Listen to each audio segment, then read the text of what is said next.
Welcome back, ladies and gentlemen. This is Citizen A, where we're reviewing the week with blogger Selwyn Manning and Auckland radio broadcaster Stephen Oates. Issue 3 this week, for a man who screeched personal responsibility, Paul Henry's simpering attempt to blame it all on TVNZ bosses who used him like a performing snake with a sting in its tail seemed like the wailings of someone still not comprehending the offence he caused Selwyn this incredible interview, and that standard bearer for journalistic integrity, new idea, suggests Paul Henry still doesn't see what all the fuss was about. Paul Henry supporters will tell us this is just further proof of PC madness gone mad. Why shouldn't rednecks be able to laugh it up at the expense of other cultures? Well, why if they not? want to, why don't they form themselves a channel and do it off the public purse, apart from the public purse, instead of trying to use it the public, the vehicle as a way of getting their kind of hate speech out there.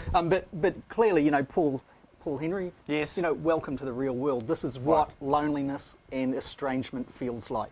And sometimes you've got to blame yourself for it, and perhaps this is a case. He's, isn't it interesting, the tone is very anti-TVNZ. Do you think the door's been closed there? Oh, clearly it has. Clearly all his old mates that he thought were going to go with him and perhaps, keep the doors open for future, he's realising, well, they're not returning the calls. Perhaps they're not even returning emails. But there is something to be salvaged, perhaps, from the web presence that's in his favour. So. Stephen, I don't mind offending people, but it's the sort of people being offended that matters. Politicians, the police, and rich people should always be offended. Minority groups with little voice, however, seem to be the target of bullies. Is Paul Henry a performing snake with a tail and a sting, or a performing clown with a chip on his shoulder? Look, Bob, I really think it's about context here. Yes. Okay? I don't have a problem with satire and some kind of, redneck humour, all power to them on a show.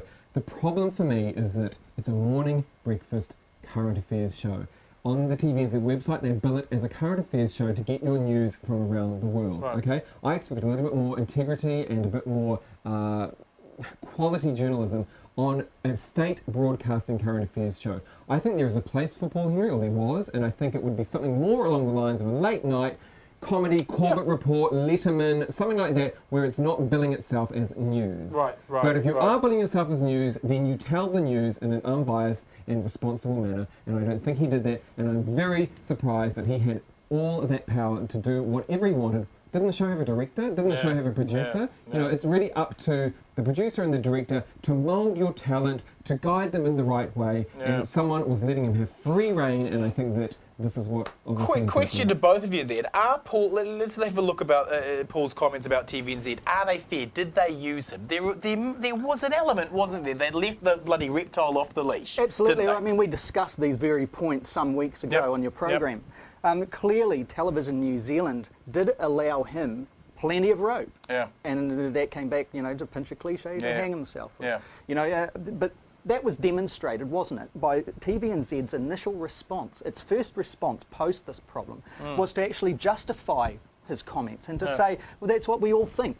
In private. Well, what a lot of nonsense. But the other thing is Paul Henry didn't actually have the smarts to realise that he was roping the Prime Minister of the country into an arena of racism. And you could see Key backing off this when he was saying it and playing vague, but Henry didn't even pick that up. Are Paul's comments about TVNZ fair? They didn't handle. I mean, this is the point you just made. They didn't handle him very well, did they? First of all, I don't think that he was directed.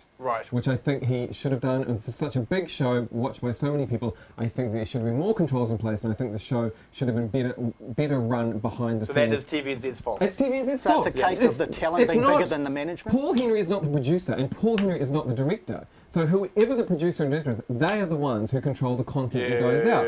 He's obviously had a free rein. That's not how you run television, especially current affairs and journalism. And quite frankly, I don't want to hear a journalist's point of view. That's not his job. His job is to facilitate other people's point of view. But we've got to remember, Paul Henry is no journalist. I mean, he was a radio jock, and then he stood for the National Party and National Party candidate, Georgina Bayer. But then don't put him on that kind of show. A question to you both again. Is one of the positives that came out of this that New Zealanders told TVNZ what they expected from a public broadcaster? And it wasn't insinuating that only white people could be real New Zealanders. TVNZ know where the line is now, don't they? Well, I think it's been a wake-up call for Right. TVNZ. You know, if it hasn't woken up to what the message is on this particular issue, well, then it's never going to. There has always been an element, in my view, of this corporate mirror glass image that TVNZ kind of puts out there. And to me, that demonstrates a certain estrangement or distance from those on the street. Yeah. But TVNZ's got to actually break that, and it's got to get back to really realising what it is, and it's a state broadcaster. Did TVNZ suddenly realise they were a public broadcaster? I still think TVNZ and trying to be a state broadcaster and a commercial broadcaster. Right. And I think it's a very fine line. And personally, what I think they should do, TV1 should be public broadcasting, state broadcasting, and TV2, fine, go for ratings. Have your reality survivor, celebrity, chef get me out of here. They've got that already. It's called TVNZ 6 and 7. Who wins, who loses by Paul Henry leaving TVNZ? We all win. Hey! Yeah, we got to win. Who wins, who loses? I feel like a winner already.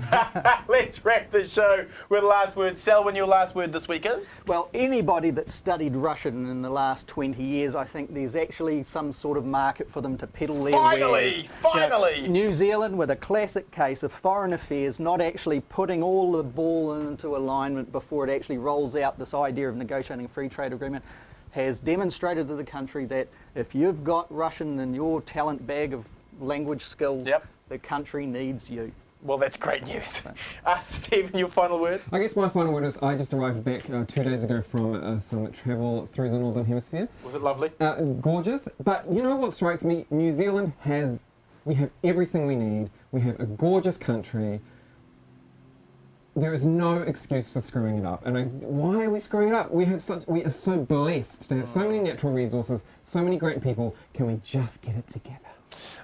Thank you, Selwyn. Thank you, Stephen. Ladies and gentlemen, to my final word. The new private prison in Wiri, which is being quietly fast-tracked through regulatory bodies, is being sold to New Zealanders, generating $1.2 billion. Firstly, what a grubby way to sell this abomination and social policy to us. A private prison company will generate wealth from the imprisonment of fellow New Zealanders. And secondly, the $1.2 billion revenue is nonsense when you consider the cost of the prison will be $1.3 billion. That's a total loss of $100 million.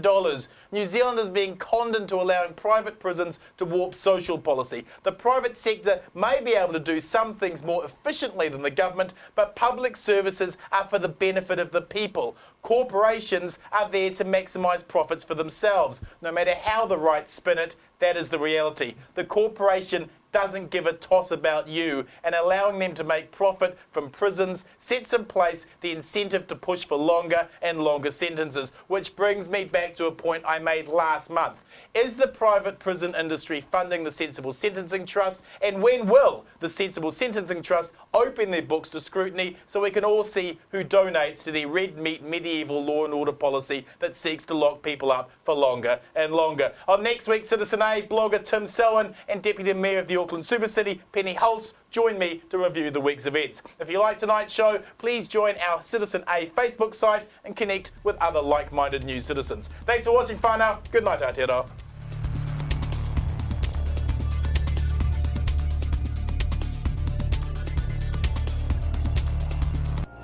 Supporting local content so you can see more of New Zealand on air.